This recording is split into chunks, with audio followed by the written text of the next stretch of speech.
श्री हरिवंश दोस्तों, पिछले वीडियो में मैंने आपको बताया था भगवान श्री कृष्ण की द्वारिका नगरी के बारे में, जिसका जिक्र आपने केवल और केवल सीरियल में देखा था। लेकिन हकीकत में आखिर कैसी दिखती थी द्वारिका, ये आपने कल के वीडियो में जाना।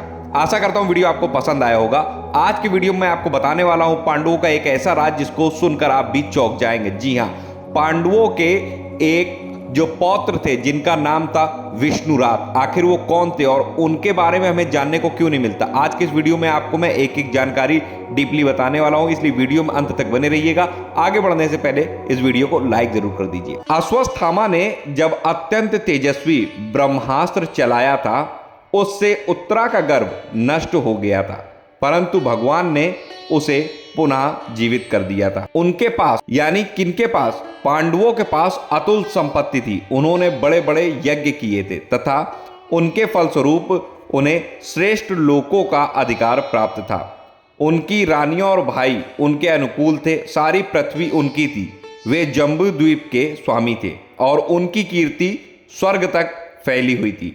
उनके पास भोग की ऐसी सामग्री थी जिसके लिए देवता लोग भी तरसते हैं, परंतु जैसे मनुष्य को भोजन के अतिरिक्त दूसरे पदार्थ अच्छे नहीं लगते, वैसे ही उन्हें भगवान के सिवा कोई दूसरी वस्तु सुख नहीं देती थी। उत्तरा के गर्भ में स्थित वह वीर शिशु परीक्षित जब अश्वत्थामा के ब्रह्मास्त्र के तेज से जलने लगा, तब उसने देखा कि उसकी आंखों के सामने एक ज्योतिर्मय पुरुष है।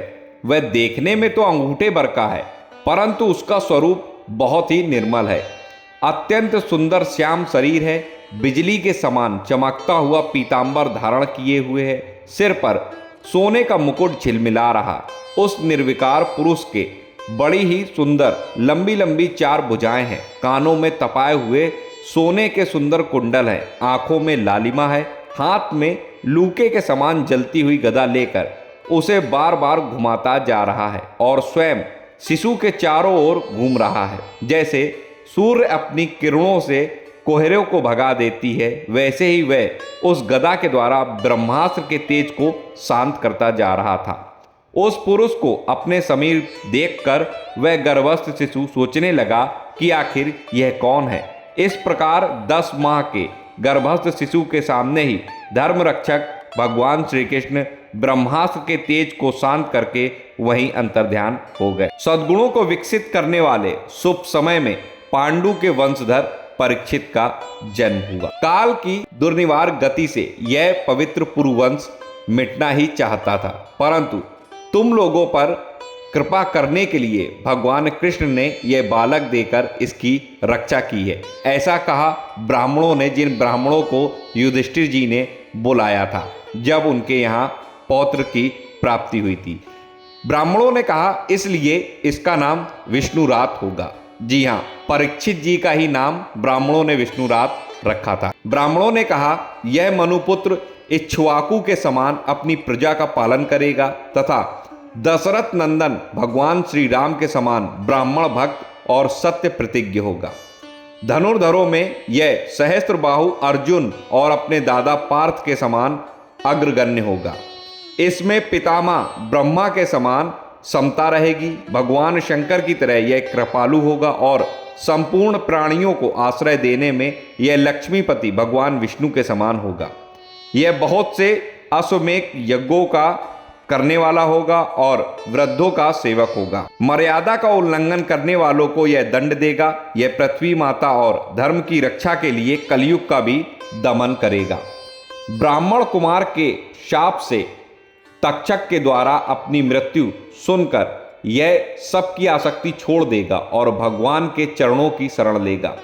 व्यास नंदन सुखदेव जी से यह आत्मा के यथार्थ स्वरूप का ज्ञान प्राप्त करेगा और अंत में गंगा तट पर अपने शरीर को त्याग कर निश्चय ही अभय पद को प्राप्त करेगा। यह बालक संसार में परीक्षित के नाम से प्रसिद्ध होगा, क्योंकि वह समर्थ बालक गर्भ में जिस पुरुष का दर्शन पा चुका था, उसका स्मरण करता हुआ लोगों में उसी की परीक्षा करता रहता है। देखे इसमें वह पुरुष आखिर कौन सा है। भगवान श्री कृष्ण की खोज में राजा परीक्षित ने अपना संपूर्ण जीवन बिताया। प्रत्येक मनुष्य में वो जांच करते थे कि कहीं ये वही पुरुष तो नहीं है जिसे मैंने अपनी माता के गर्भ में अपने सम्मुख देखा था, जिसने मेरी रक्षा की थी। तो आप समझ गए होंगे आखिर विष्णुरात कौन थे। विष्णुरात ही परीक्षित जी थे। संसार में वे परीक्षित के नाम से प्रसिद्ध हुए और उनका जो नाम ब्राह्मणों के द्वारा रखा गया था वह विष्णुरात था। आशा करता हूँ ये जानकारी आपको पसंद आई होगी, क्योंकि जितनी भी जानकारी आपको दी जा रही वो सारी जानकारियाँ आपको श्रीमद् भागवत पुराण के द्वारा ही दी जा रही। वीडियो पसंद आए तो लाइक करिए, चैनल पर नए हैं सब्सक्राइब कर लीजिए, कमेंट में जय श्री कृष्णा जरूर लिखिएगा। मिलता हूँ अगले वीडियो में नई जानकारी के साथ, तब तक राधे राधे।